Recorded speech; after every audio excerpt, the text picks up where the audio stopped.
Okay, hey there, folks. Well, the world seems to be as goofy as ever these days, so I figured I would keep bringing book tour to you. So, welcome to Russ's Rockin' Rollercoaster, intriguing interviews with creative minds.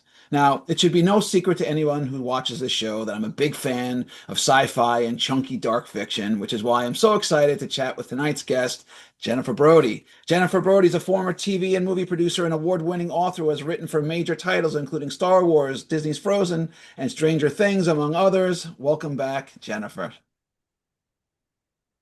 Thanks for having me. All I'm right. so excited to be here. All right. Just a heads up to the folks at home. Feel free to send any notes or questions you have for me or Jen in the chat box during the show, and we'll get to a few at the end.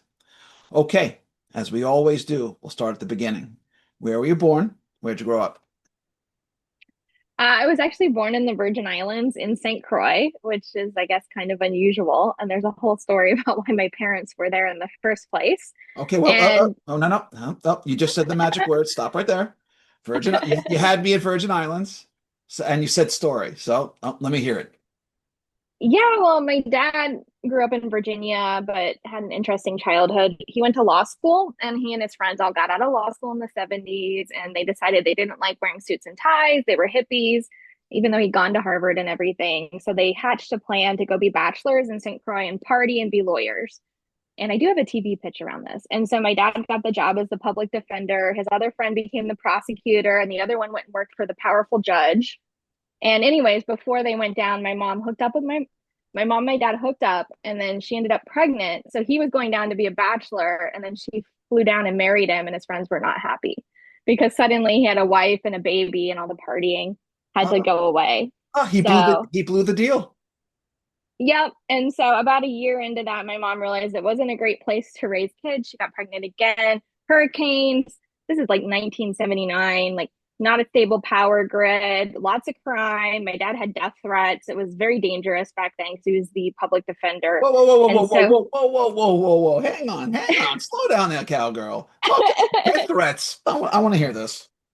well, I think someone put a hit out on him because he didn't get the deal for someone because he's representing all these criminals, right? And the Virgin Islands, I mean, even now is a fairly lawless place. It's a territory, but it's not a state.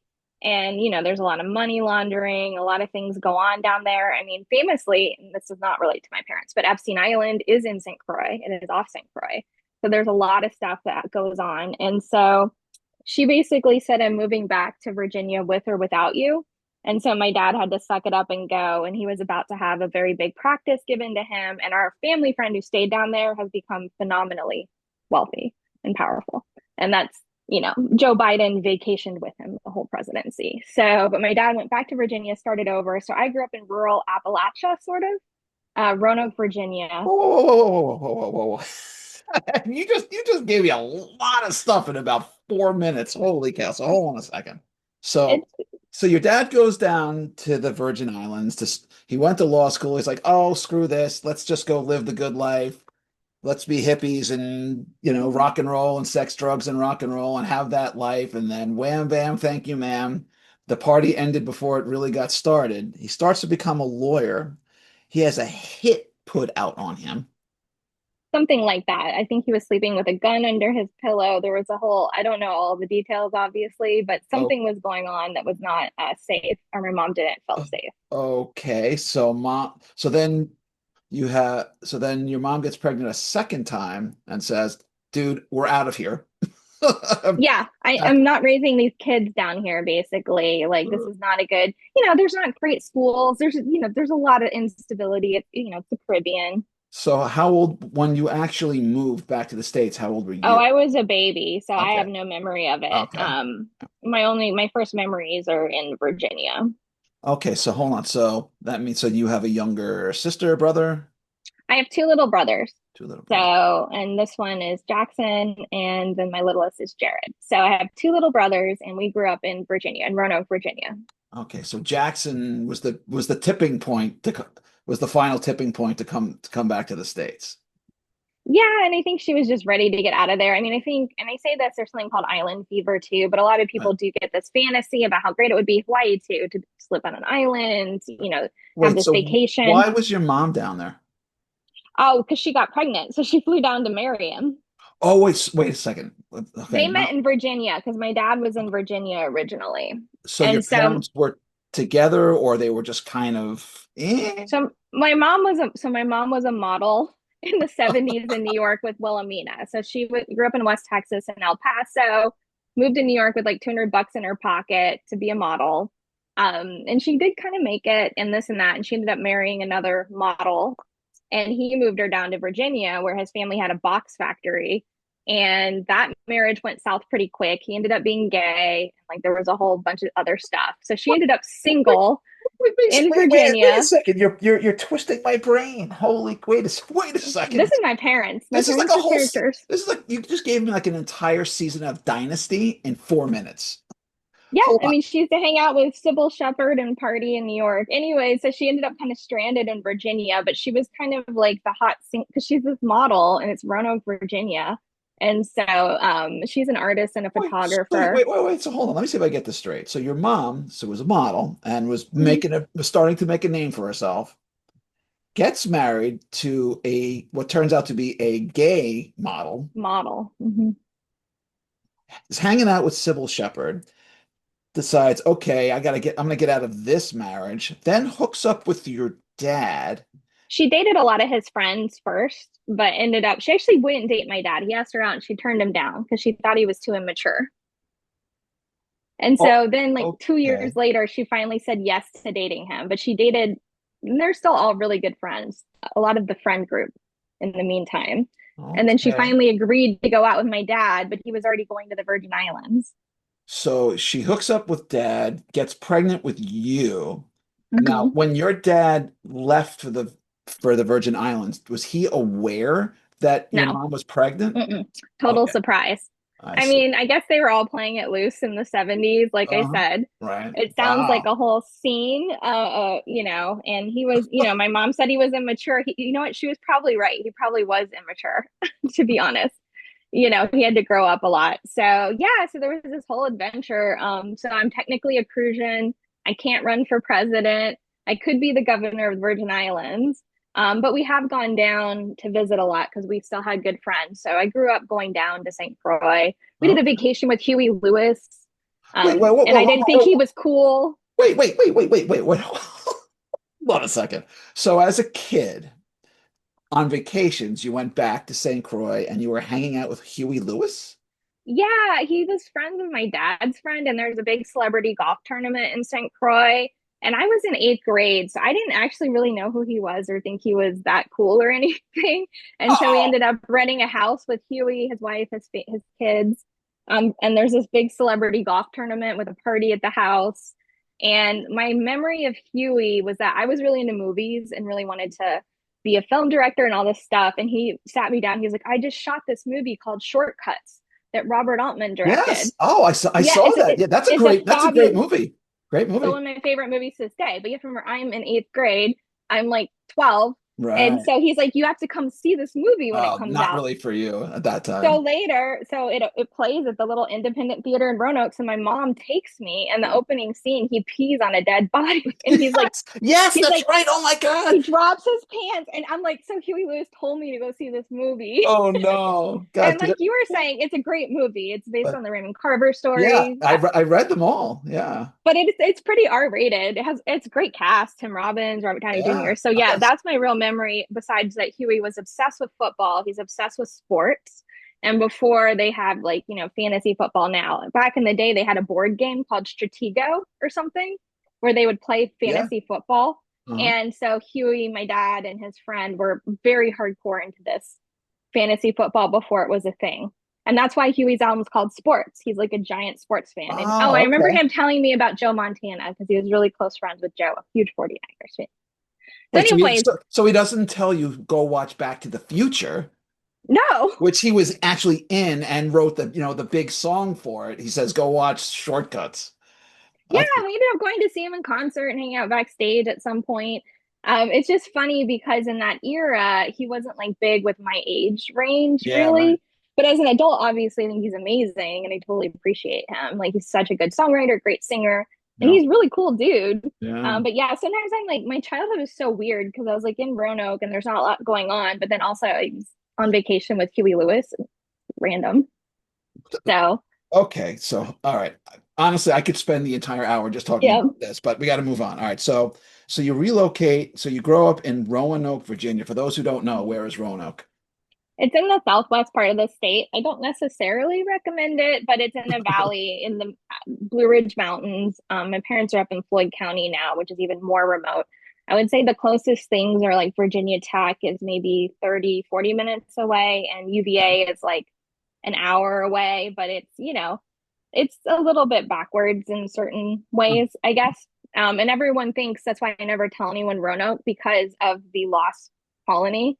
So whenever I tell people in California I'm from Roanoke, they think I'm from the lost colony. Wait, what lost? I don't know the story. What is The the lost? first settlement in America was Roanoke Island, and they all disappeared mysteriously. And Ryan Murphy did a whole season of his American Horror Story on Roanoke. And so it was bad for me because it was in history books growing up. So that was the problem. But then people kind of forgot. And then the new TV series came out. And so every time I'd say Roanoke, they're like, so you're from the lost colony where all the settlers mysteriously disappeared. And it's like this murder mystery. And that's not where I'm from. It's an Indian word. So it's the same name, but it's not the same place.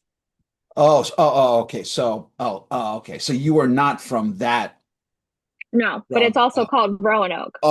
So, Okay. Okay. Well, no, because that so would if be people because aren't, that would be really because even for your life, that mhm. would be really weird if you were actually from there. Okay. Okay. Yep, Okay. yep. So I Okay. grew up in, like you were saying, in Roanoke, and I guess it's a good place to have a childhood. We had a house, we had horses. I grew up riding. You Okay. know, Do you still ride?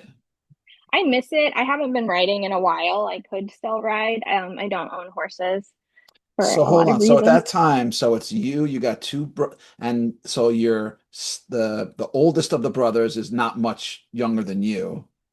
Right. And then what's the age gap between brother There's a number two? pretty big age gap because they didn't want to have more kids or they decided they were done. And then my mom got pregnant again. So that's where the little one came around. I see. And he's a chef in the Bay Area with restaurants. Okay. So What are you guys? So what are you yeah. guys? What, 5, 10 years apart?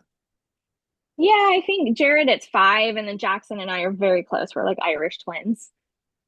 Okay. Okay. So all right. So as a kid, so you've grown up in Virginia. You got horses. But what did you do as a kid? What kept you busy? Um, we were talking about Stranger Things earlier, but it was definitely, we had bicycles, like go outside, don't come in till dinner. We would range the neighborhood, very Stranger Things kind of childhood, hang out in different basements. My mom's very into healthy food, so I'd make friends with anyone whose parents bought them junk food Uh-huh. because it was like the only, or who had like, so I had a Nintendo, but I didn't have Zelda or certain games because my Oh, parents wouldn't buy them. I mean, games were expensive. So I would make yeah. friends with any kid that had Zelda if I could get access to certain games. I rode a lot. I mean, I really would. I had a pony and then a horse. I did pony club, athletics, soccer, tennis, although I hated tennis, but Okay. swimming. I was a very big swimmer. So it was a pretty, classic sort of early 90s like childhood. Okay. And in that sense, it was good, although I just always have felt a lot. I didn't fit in, but very into Okay. Shira, very into television, very obsessed with TV and film and books. Okay, so hold So, on. So slow down. So let's slow down there for a second. Okay, so you said a couple of things.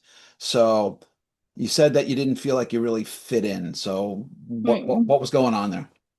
um, Candidly, probably undiagnosed autism and ADHD would be the number one thing that was probably going on. I'm hyperlexic and I was very advanced in school to the point where I think a lot of people, my teachers, they just did not know what to do with me Mm, because, I was at a different level in terms of reading and writing. And I distinctly remember in elementary school that they brought in some high schoolers to tutor me and pulled me out of English. And I wrote a research paper on unicorns, but it was more because I was too beyond what they were teaching. right. So they would like pull me out for stuff like that. And I wasn't great at math until gave me algebra. And then I'm very good at that.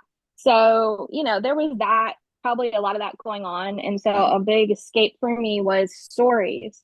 And I was Right. bored in school all the time. So all I do is sit there and make up stories in Mm. my head. And I didn't really know that that wasn't normal. Like, you know, because in kids now, there's so much, we could talk about the benefits of smartphones or not. I actually like it because I think I like access to information personally. But growing up, people forget, you didn't have anything, except, I had a library card and we had some basic bookstores. And so I read through as much as I could. I was obsessed with Nancy Drew. I read any Hardy Boys, Nancy Drew, anything I could get my hands on. And then movies and TV. I mean, I watched so much, and my parents were always like telling me I was rotting my brain and it was going to be bad for So me. so hold on, wait. So don't skip ahead. So so Nancy Drew, Hardy Boys. What else were you reading? What else was your thing? My dad paid me $10 to read The Hobbit because he's obsessed with Lord of the Rings. Okay. And it was a lot of money for me. And so then I read The Hobbit because he was worried I'd never read anything except Nancy Drew. And I would read Right. like one a day. Like I would read a whole book in a day. Okay. And he got scared. And so he kind of paid me to read The Hobbit. And so I was like, okay, I'll read this weird book my dad's paying me to read. And obviously I loved it. It Hmm. was great. So then I read through Lord of the Rings. And that kind of became a doorway to read more stuff. So like what else? What else were like what were some pivotal books or authors for you back then? A Wrinkle in Time for sure blew my mind. And I think to this day, it's still such a mind blowing and such a strange and awesome book. You know John what? Carter, I admit I've never read it, A Wrinkle in Time. it's such a, I mean, it's science fiction, but it has fantasy, but it Uh-huh. has like quantum physics. It was Yeah. just so, I want to say ahead of its time, but also just out of time. Wrinkle in Time. I mean, literally about time. Yeah. And so, there's certain books that stood out that were, I guess, considered good literature. Uh-huh. My dad also was very into Edgar Rice Burroughs, but not Tarzan, the John Carter books. Yeah. So he got me a Princess of Mars, and I remember it was those trade paperbacks, and he's like, why is my dad giving me a book with a naked woman on the cover? Because Deja Thorne, it's the famous covers where her Hmm. like boobs are out. But then I read it and I was like obsessed. Read all the John Carter, read the Venus books. They're just so fantastic. So Okay. I mean, I guess my dad was a big influence. And then I basically leapfrogged from reading that kind of stuff to reading adult fiction because back then I remind everyone, Yeah. pre-Twilight, there wasn't the explosion of young adult fiction. Right. So I basically went from that to Stephen King and Anne Rice, Stephen King. So what Michael Crichton. Stephen King and Rice. So Michael Crichton had a huge impact on me. But yeah, but Stephen King first, Pet Cemetery was the first Stephen King I yeah. read. Absolutely loved it. That movie to this day, Love the movie. it gave me it gave me nightmares. It's so good. I will defend that movie to the ends of the earth and back. And I know it's a little campy, but that little blonde boy, Oh, when the scene when he's under the bed and he slashes her Achilles heel, oh, it's so freaking good. And the I'm ending, yeah. Oh, so good. And we had a lot of pets growing up, so we did have a pet cemetery. So then I was like extra freaked out because of very vivid imagination, obviously. uh-huh. Um, and I always say, I often make the argument that Stephen King is the best young adult author who is not technically a YA author because his books are almost always protagonists for kids and Yep. tweens and teens. Right. And Usually. they're the nerds, they're the ones that get beaten up or don't have Yep. power like Firestarter. I mean, Right. Stranger Things is obviously very Stephen King. And so when you find him, typically you're about that age, 12, 13. I was reading it when I was 13 years old. And you do relate very profoundly because his main characters are the same age, or The Shining as a kid, right? We're talking about Pet Cemetery now. The kid's not the main POV, but again, we are a lot about a kid. Yeah. So his books, I think, really speak to teenagers in such a powerful way, even before, and there wasn't really this YA category that we have now back then the same way. And then it was Anne Rice, and my parents had those books, so I was like stealing them off the Mhm. bookshelf. Okay. And Well, then actually, yeah, we could talk more about that. But yeah. what were you watching? My biggest obsessions are the X-Files. I was a huge Oh, X-Files girly. mm. Like in the early advent of the internet, like I wouldn't go anywhere on Friday nights if the X-Files was on. Like I had I, no social life on Friday nights. I'm in the middle of my rewatch right now. Oh, how does it hold up? It's good. The pacing, it's for by today's standards is a little slow Yeah, of because course, they all are. because it's very atmospheric, you know, and a lot of the things that they did then in all TV, like you watch people walk and get to their car and drive away or drive up when all they have to do now is just cut. So you're just like, you just don't need that stuff, but that's just what they did back then. So far, so good. I mean, you know, for me, the first 4 or 5 seasons were great, and then I kind of faded out after that. But yeah, so X-Files was your thing. What else? It was such a big deal when that show came out because there was nothing like it, like No, it's literally great. It nothing. was great. Um, yeah, I mean, in terms of movies, I have, I mean, a lot of obsessions with film because ultimately that drove me to study Yes. that in college and my whole career, basically. I just started watching anything and everything when I was a kid. So there's all the TV shows, of course. I love 80s TV shows, but it was like the She-Ra stuff, He-Man, Transformers, Teenage Mutant Ninja Turtles, and Oh, then, and then you get into movies. So Disney movies, Neverending Story, Karate Kid. Karate I mean, the Kid. 80s and the 90s, I think, peak cinema, and I'll argue 90s cinema. Because even now, a lot of the movies I thought were so from the 90s, like Meet Joe Black, I'm like, this is a 10 out of 10 by today's standards because they do not make good films like this anymore. And I would just go to the theater all the time. We had a little independent theater called the Grandin. So this is the era too, coming into like Quentin Tarantino, Pulp Mm. Fiction, Yep. Sundance. And a lot of it I wasn't technically allowed to see, but you buy the ticket and you sneak in. Natural Born Yep. Killers, I had a big Oliver Stone fixation. Uh-huh. Spike Lee, especially early Spike Lee, like Do the Right Thing. Yep. That's a great movie. She's got to have it. And I got to see Oliver Stone speak when he came to Virginia Tech. I got to see Spike Lee speak. So they would come to colleges. My So mom would bring. hang on. So go back a little bit. So both Spike Lee and Oliver Stone, I mean, back then when they were really, they both had their Mhm. peak. When they were at their Mhm. peaks, they were Yep. incredible filmmakers. Some of the So best that have ever existed for sure. absolutely. So when you heard them, what, if any, takeaways did you get from hearing them speak? I mean, it's so interesting with Spike Lee, and this was definitely in the top era, but there was also a lot of controversy around him with the whole Ebonics, which I don't know if people remember this thing with him. I Uh, do. yeah, he was a pretty controversial figure. And I mean, I don't think so, but there was Yep. a media storm to some level around him. And I saw him speak at Washington and Lee, which is interesting because it's like, Civil War, General Lee in the Lee Chapel. And so he was in front of like the Lee tomb. So it's such an interesting figure to see him basically in General Lee's chapel and then to see Spike Lee speaking. The thing I took away from him the most wasn't all the political kind of firestorm stuff, which he had kind of gotten known for. It was him talking about being at film school at NYU. He went to Tisch, and someone asked him who inspired him the most. Like, who was it that really? And you can think of, oh, this is who might be his influence. And he said Jim Jarmusch. And at that time, I Oh, was very obsessed with Jim Jarmusch as well. And my mom had shown me Down by Law because she was getting her master's degree. And I'd seen a lot of these Stranger Than Paradise, like all the Jim Jarmusch films. And Dead Man, the Johnny Depp film, is one of my favorite movies of all time. And so he said it was Jim Jarmusch, but not stylistically. It was because Jim was ahead of him in school.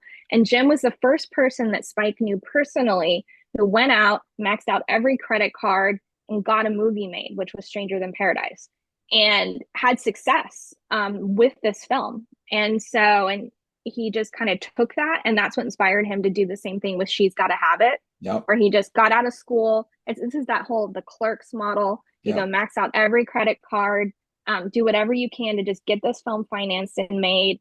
And so to me, that's what stood out with Spike was him talking about Jim Jarmusch, who is his own auteur, incredibly different artist, but incredibly, again, talented filmmaker.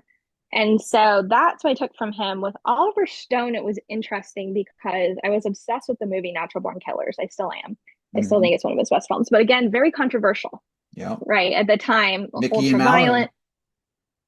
I think it was so ahead of its time. It still is. It's Quentin Tarantino's first movie because it was his short story. And I later came to be friends with a guy named Don Murphy who produced that and who is the guy who went and got the short story from Tarantino and then got Oliver Stone to direct the movie. So later when I'm working in Hollywood, I become friends with Don and I hear a lot Okay, more so well, about it. so yeah, let's transition now. So, Mhm. what got you out to Hollywood? Well, first I went to Harvard for college. Right. So that was the big thing. It was like valedictorian in my high school, this and that. And but I studied film at Harvard. and it was like a little unknown major called Visual and Environmental Studies. Um, but Darren Aronofsky was in this program. Yep. Mira Nair, who not everyone will remember, but everyone knows her son, who's the mayor of New York now. But Mira did go to Harvard with me as well, and so started making Actually, short speaking films. Yeah. of Aronofsky, so my buddies Hmm. and lived in the Upper West on the west side of Manhattan, and Aronofsky was their name. He lived right upstairs from them. Oh, I believe that. That's Yeah. Yes, he's definitely in New York. I have lots of thoughts on Darren and his films. I have a love-hate thing with his Yeah. stuff. But it's also because I just know all the influences and I know kind of who he rips off to some level because it's the same stuff that, like Black Swan is really, it's Persona, which is an Ingmar Bergman film, meets Yeah. Suspiria, which is one of my favorite horror films. But anyways, so was continuing to study film, started making and shooting 16 millimeter shorts, and this is back before digital because I'm Right. old. So this is where you're cutting in trim bins and like Hmm. it's very expensive and you're having to get film actually developed. But my dream is to go work in Hollywood, and so my junior year at Harvard I asked around and shook the tree, and someone in my program had interned for a producer, and the executive also went to Harvard. So that was the connection. So I got myself one of those unpaid internships Hmm. and then had to figure out how to pay for it by working a bunch of jobs, Hmm. you know, and dragging my boyfriend out to LA with me who had a car because I didn't have a car. And so kind of duct taped it together and did the internship. And, it was like a hallelujah for me moment stepping into that, was on the Disney lot, just stepping into where everything I was obsessed with, because I do have an obsession with it, was made. And so it was like, that was it. I was going to do that for sure. I was going to move to LA. But I Uh-huh. worked for a producer named Hunt Lowry on the Disney lot. And I don't know that anyone still remembers this guy, but he was a total character. He was from Oklahoma and had a very thick Oklahoma accent that made him hard to understand. But he had produced a bunch of the Michael Mann films, The Last of the Mohicans, which is, Right. again, one of my favorite movies of all time. Um, and so, like, Michael would call the office, and I was like, I can't believe I'm answering the phone. I'm just answering the phone, but it's Michael Mann. Huh. We had, like, M. Night upstairs, Spyglass. They just had a huge hit for Disney with The Sixth Sense. We're in the old animation building, which is really cool. I mean, the Disney lot is really neat.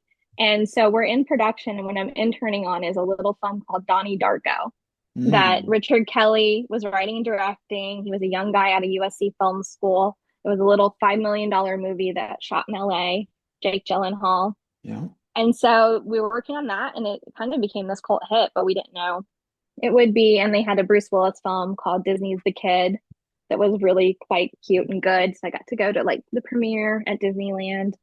And it was just really neat. I was reading scripts. I did a lot of copying. I spent a lot of time in the copy room. Okay. Um, So, all right. yeah. So let's just a quick interlude for the folks who came in a little late. If you have any questions or comments from your Jen, put them in the chat box, and we'll get to a few at the end of the show. All right. So you wound up working on some fairly prominent titles. So talk to me about that a little bit.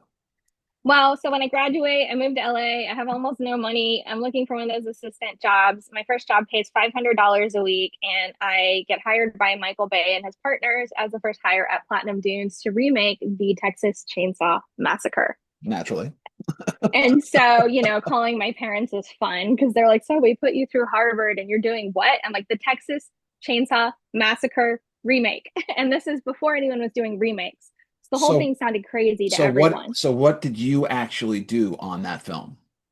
So I was the assistant to the producers who were making it. And everything that entails basically. But at the time, we're in development on the script, which is being written. We were shooting the teaser. I got Marilyn Manson to do the music for the teaser. I'm a huge Manson fan. And CAA had sent his picture over and it was a whole thing. And I brought him in for Michael. And I ended up leaving though before we went into production because it was, not to shock anyone, a slightly toxic work environment with the whole Yeah. Michael Bay of it all. Uh-huh. And my dream job was to work on Lord of the Rings because Fellowship had opened and that thing blew my mind. Saw it in theaters and it was again one of those hallelujah moments. But I knew that was going to be such the hardest job to get. But through a lot of different maneuvering, I did end up getting the job working for Mark Ordesky at New Line, who was making Lord of the Rings. Now, So, and New Line was where I wanted to go. did you actually were you able to go on set in New Zealand? No, Oh, No, because Lord of the Rings is no, because it's such a people forget how the movies were done, but all three films were shot in one 18-month incredibly long shoot in New Zealand, so they were all in the can even before Fellowship. Now, when we got a lot of money, there were reshoots that were done, right? Because more money was poured into Two Towers. right. But I was on the ground in Los Angeles. My boss, Ordesky, did go to New Zealand all the time, and I can't tell you how many trips and flights they booked for him to Auckland. Yeah, but Great most of city. the stuff, oh, amazing. But yeah, I was working in the office in Los Angeles, the New Line office. Okay. So it was still very cool. And like obviously I'm not the one who made Lord of the Rings, but it's very cool being very involved, seeing the early cuts of it, seeing the notes process. So It was also stressful, but yes. what did you take away from all this? Working for Mark, I mean, the number one thing I was doing is what we call development, which is, I mean, Lord of the Rings was happening, but we are buying and acquiring other books and scripts to make films. And so I'm reading just tons of submissions. We're optioning. We end up doing the Golden Compass, which is the Philip Pullman series. Because of Lord of the Rings, we had a reputation for big books, especially fantasy. Mhm. We preemptively optioned Jonathan Strange and Mr. Norrell off a partial manuscript that was slipped to me via Neil Gaiman and Don Murphy. And he's that guy I was talking about. And that was supposed to be for Peter Jackson, but it didn't end up coming together for him.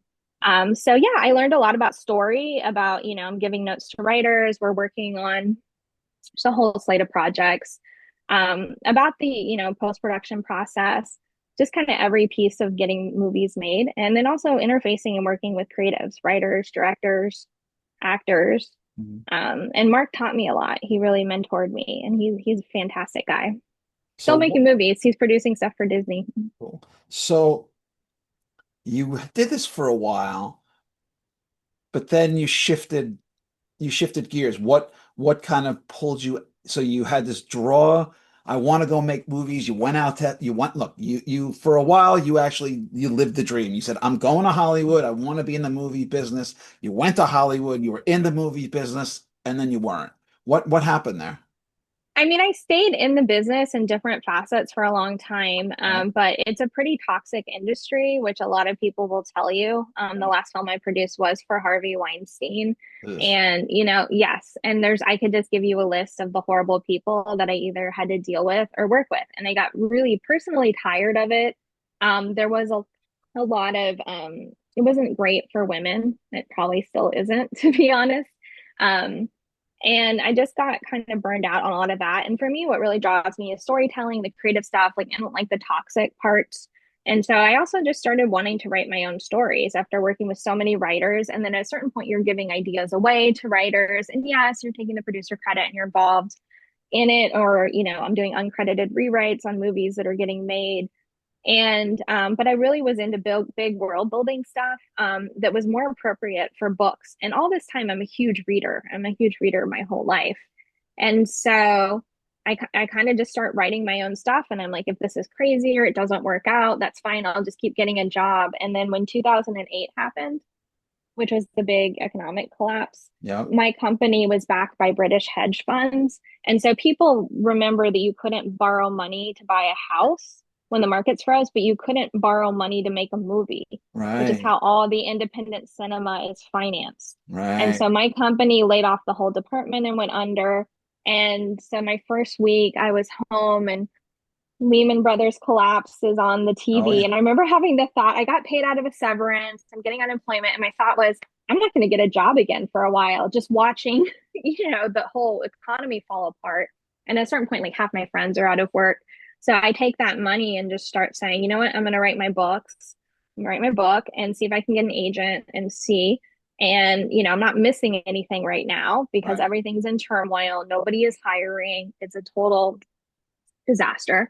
And, if it doesn't work out, I'll just go back to getting a regular job. It'll be there. And it just kind of always worked out enough along the way to put me on a journey to being an author and a writer more than an in-house like executive.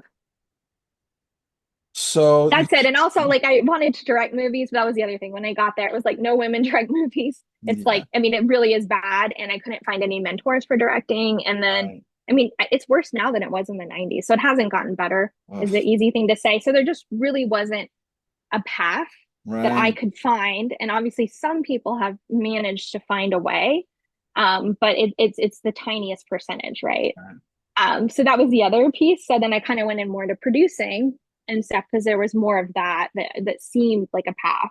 Right. But yeah, but anyways, writing and telling stories was kind of the heart of what I loved. And I just sat down and said, what are the things I hate about my job? So like working for toxic people, like all this kind of stuff. What do I love? Telling stories, creating stories, working on these amazing universes like Lord of the Rings or whatever it is. And so writing kind of had all the things I loved. Okay, so you've since then you've written both your own stuff and you've written some IP stuff. So you wrote for now we talked about it a little bit before, like just a giant Star Wars dork. Me You know, too. I'm rewatching the Clone Wars animated series with my son. Clone Wars is so good. We're watching Maul. We're not quite caught up, but we're I watched it, yeah. yeah, we're I think we've watched four, I think, of the six so far. And the voice actor is unbelievable. Oh, excellent. I mean, like talk about like the actor and role that we're meant to be. I mean, his just like he's so calm and measured. Every word has meaning, and you just feel it, and you're like, "Good Lord!" Like, yes, this guy is a Sith. Like, Yeah, I love this stuff too. So yeah, I'm a huge Star Wars fan from growing up. So, writing so for Star Wars is a dream. talk to me about that. Writing for Star Yeah, Wars. I mean, I debuted with a sci-fi series called the 13th Continuum Trilogy, and it kind of came out around Hunger Games and Divergent, but it got lost a little, and it is different than those. Even though it is a YA dystopian, it's a bigger world build, it's multiple point of view. It's interestingly held up, and there have been many attempts to adapt it. The last one fell apart during the strikes, but it was set up at Sony with a whole team. And so that series kind of put me on the map a little bit. It won some awards and things, and that got me on the radar of an editor at Disney who wanted to do a spooky series like Goosebumps, but with Disney villains. So I ended up creating the whole brand and series Disney Chills for Disney. Each book is a different Disney villain, haunting different kids. I bring them into the contemporary world. They all have dark and horrible endings. Disney let me go really, really dark with the series, which is exciting and unexpected. I'm very happy. So I ended up writing that series, and that's how I got Star Wars. Was they saw that and liked how I made the Disney villains really scary. So they literally called me up and they were like, "Can you make Darth Vader scary again? We don't like how he's become a joke, especially with the Lego movies. Right. We just really want him to be terrifying."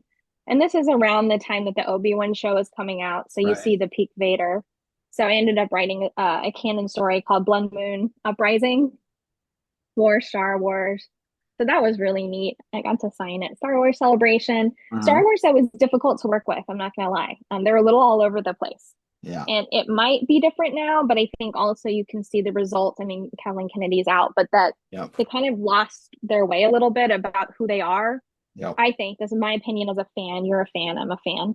And I think that they made a lot of mistakes very clearly. I mean, I could see it as they were doing them. It's not just hindsight, but in hindsight, we can see very clearly that they took what was the premier IP in the world and kind of really devalued it to the point where there's a Star Wars movie coming out and nobody cares. And that's really huge from where we were with I Force know. Awakens. I know. I mean, I care. I mean, I'll be there, but You'll see it. I'll probably see it. I actually don't have high expectations for it, but I'll see it. I watch all of it. I still do. We've talked about I watch Stranger Things. But am I happy? And do I think I know what they did wrong and what they could do to fix it? Yeah, but I mean, they're not asking me. So that's Star Wars. well, hold And on. that has led to a lot of. Now stick with that for a second. Stick with that for Okay. a second. What do you think they got wrong, and what do you think they should do? Oh, that's easy. But I don't even think they know.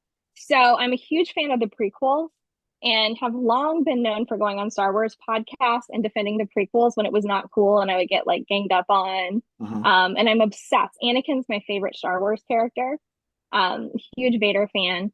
And so coming into Force Awakens, so here they fundamentally misunderstood what Star Wars is. Okay. So Star Wars is space opera. Yep. Space opera is Greek tragedy in outer space. You're Yep. tracking with me, right? Hmm. It is in my log line. It is the Skywalker family tragedy in outer space. That's what Star Wars is. Yeah. That's what Lucas said, right? That's what it is. And so, Luke, I am your father. It's Oedipal. Like we don't want to go bad or become that way, but we do anyway because of fate and destiny. And so coming into the new movie, so we're 30 years in the future, right? So what is the best thing Star Wars has? The villains. Stories are only ever as strong as the villains. Star Correct. Wars has two of the greatest villains in all of cinema history. Absolutely. Darth Vader Yep. scared the crap out of me as a kid. And again, Yeah. this is something I talked about with Lucasfilm, but when I was a little kid and my dad showed me Star Wars, when he comes on the ship with the breathing and dude, I scared the crap out of me. I saw Star Wars in the theater, the big screen. I was 6 years old. Holy crap. I mean, that was, Vader is yeah, terrifying. it was. Like you're actually scared of him. And then, when that's the whole twist, the twist isn't, oh my God, Darth's your father. It's that the worst, scariest, most horrible person in the universe is your dad. Yeah. Like it's really upsetting. And Hmm. then you're like, what's scarier than Vader? And they bring the Emperor in, and that dude, Palpatine, dude, he's scarier than Vader. Yeah, Amazing stuff. this. Right. And then in the prequels, it's a little different. But again, Palpatine is terrifying, and the whole thing, like they have it. In the third film, I thought, and I give Lucas tremendous credit for going as dark as he did with Revenge of the Sith. Hmm. Man, when he goes in and kills the kids, I remember being in the theater and being like, because I wasn't sure they would go dark enough to justify it. And I remember getting chills and being, oh, they're doing it. Oh, Like they did it. Because what can't you come back from? and that scene when when they Operation 66, they're out in the jungle Mm-hmm. and the stormtroopers the clones are running with them, and then you see them just Oh, stop and their I feet just, paws in the I still dirt, get chills. and you I'm go, obsessed with Revenge of in the that Sith. moment you just go, oh God, this is bad. So the new movies have nothing on any of that. So the problem is, so we're going, but let's just say it's you and me, and we're going 30 years in the future, and we have our canon characters, and we know who they are that we can play with. That's our sandbox. And okay, fine, we have a Rey style character. That's fine. Who's the villain? And this is a question they weren't going in to ask. Who is the big villain that's going to scare the crap out of us while remembering that we are, and this is a mistake they made, the Skywalker family tragedy in outer space? We cannot get away from Skywalkers because that is the whole thing. It'd be like Yep. trying to make freaking Lord of the Rings. Oh, we're not going to have hobbits. It's kind of the whole thing. You know what I mean? Or we're not going to do the rings. Yeah. And so who's the villain? I'm Yeah. pitching it. Who's the villain?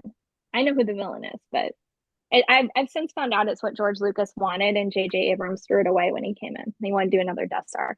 The villain is Luke. So the mistake they made, so we come into Force Awakens, where's Luke, this and that, what happened to him, is that he went dark like his dad, and that's the Greek tragedy. We don't want to become like our father, but we do. And it's all in Return of the Jedi.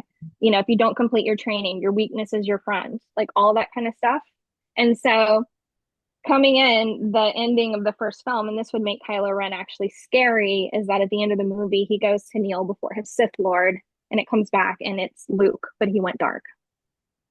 And that suddenly Kylo Ren makes sense because, you're coming into it, you're like, dude, your parents might not be together, but they're objectively awesome.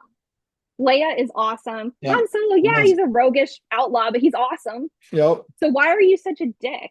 And you're so like emo. Like what is wrong with you? Like there's no character motivation there. And then you get this weird stuff, and Mark Hamill was very upset about it. Oh where God, it's it's horrible. where he's like, Luke wouldn't do this. Luke would not try to kill his nephew. That's weird. And he wouldn't be scared of his nephew. Like he wasn't scared of Darth Vader. Everyone's like, Luke, you're crazy, man. That guy's gone. He's like, no, there's good in him. Like none of it makes any sense unless you consider that Kylo Ren trains at Uncle Luke's. Who could have turned him? Luke, Uncle Luke, if he went dark. And there's always two. Because Snoke, who is that? That was just that was a lost But cause. then Well, yeah. but then you've set up brother against sister,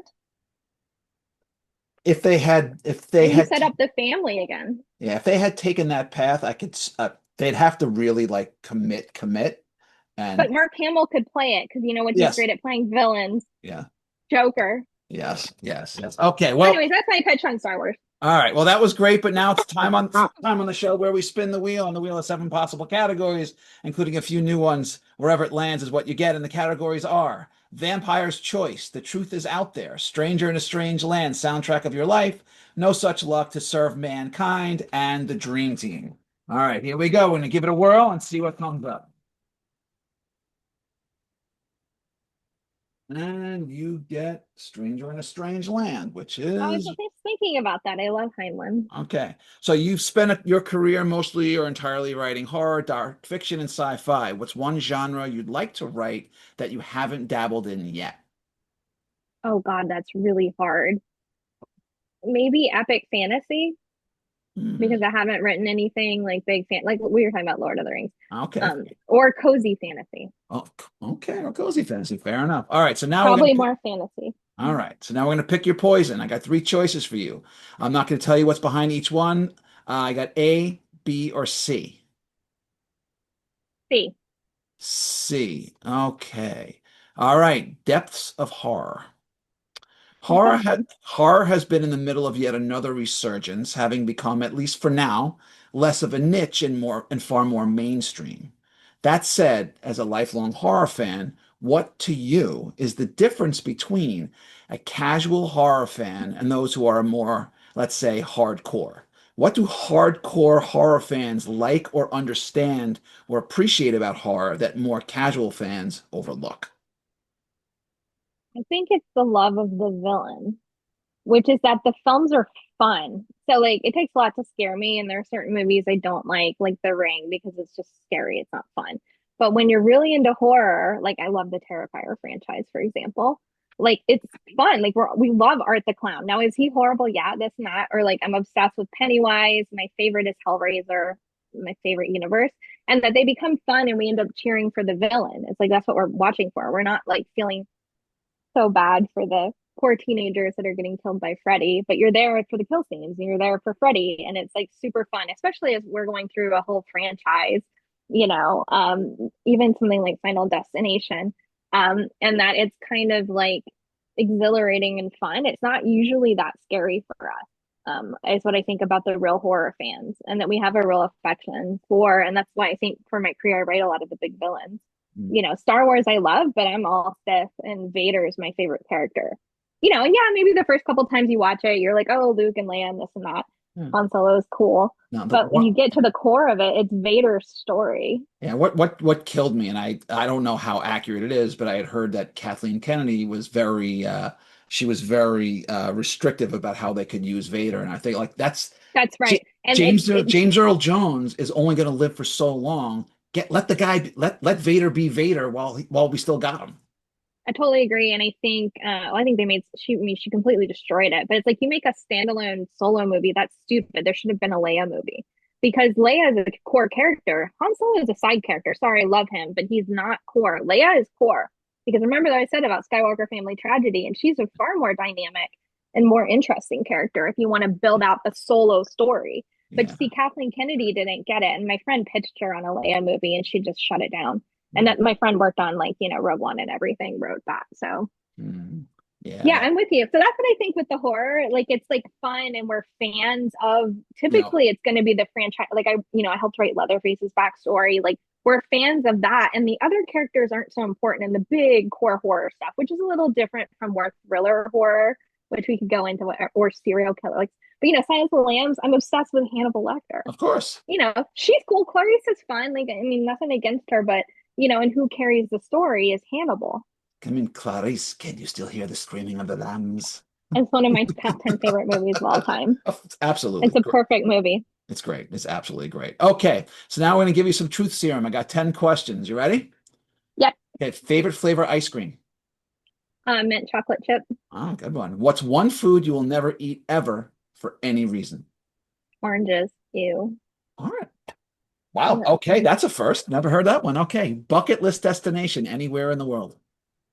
Oh, I want to go to New Zealand. We were just talking about that. Okay. Because, never Yes. been, like we talked about. It's a great place. I've spent a few weeks there. It's awesome. Oh, Uh, that's what I want to do. I'd love to do that. Scariest movie you ever saw? Probably Hellraiser 2, especially when I first saw it when I was like 13. Hellraiser 2 messed me up. But I'm obsessed with it, but it messed me up. Okay, fair enough. Clive Barker stuff. Candyman 2, maybe. Okay. If you could have one superpower, what would it be? Either flying or invisibility. Only pick one. Okay, flying sounds fun. Okay.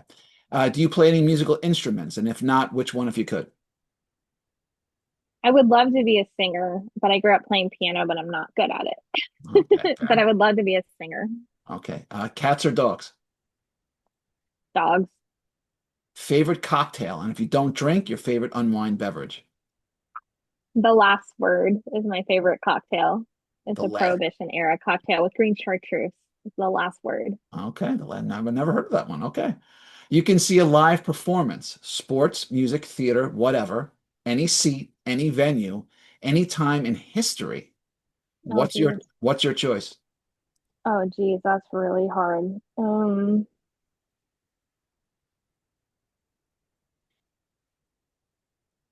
I really don't know because there's too many. I love so many bands. I would say Led Zeppelin, maybe, but I know they weren't ever that great live, is the problem. But maybe Led Zeppelin back in the day, maybe Jimi Hendrix in a small club in England before he blew up right Okay. after that record.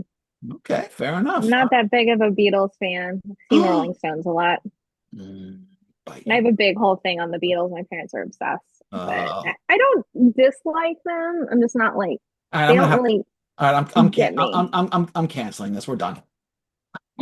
My favorite band is Nine Inch Nails, and I Uh, very thankfully caught them on the last tour. okay, The new cool. Boys Noise album is incredible. Okay.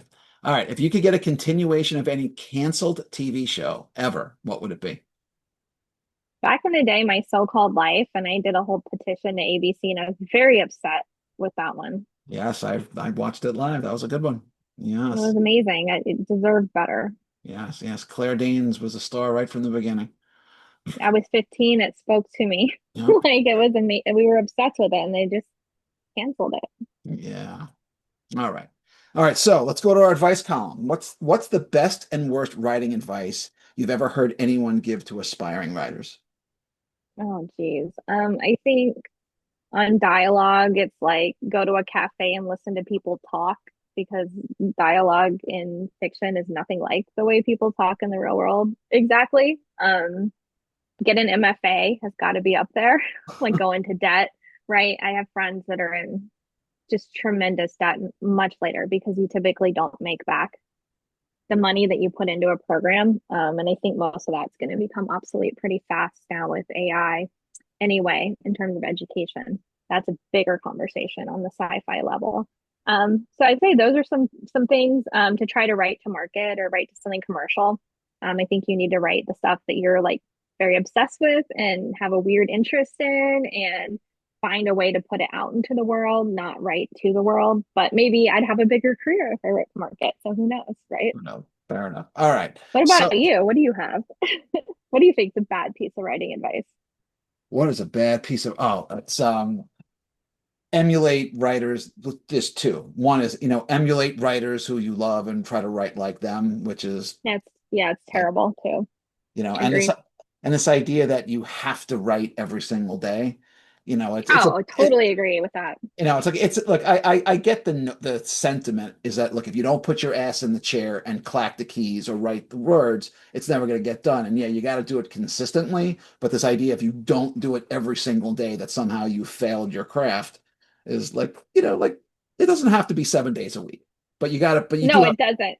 but you, Only when forced. My yeah. deadlines have been so insane that I've had to write almost every day for like a year and a half now, only because of deadlines. But it's like where Val Kilmer in that movie, Real Genius, Uh, they go, "Do you still run?" He goes, "Only only when when chased." chased. Oh, you know the line. Okay, most people don't Are know that. you Only when kidding me? chased. Oh, I love One of that. Are my you kidding favorite. me? Oh, come Real on. Genius I is one was of my hot and I was favorite. hungry. I was had the whole he has so many one-liners in that movie and the delivery. Okay, only when chased. The way I say is like, yeah, I write every day only when forced because Yeah. of a deadline, Yeah, basically. absolutely. All right, guys. So I'm going to share my screen. I got some goodies, and then we're going to wrap things up here. All right. So just bear with me for a second. What do we got? Okay. So what am I looking at here? This is my dark romance, dark Oh, thriller. It is a little bit spicy, Namaste and Slay, and it happens to be on sale on Kindle right now, $2.99. The sequel drops in May, which is called Karma is a Beast. So it's a little duet.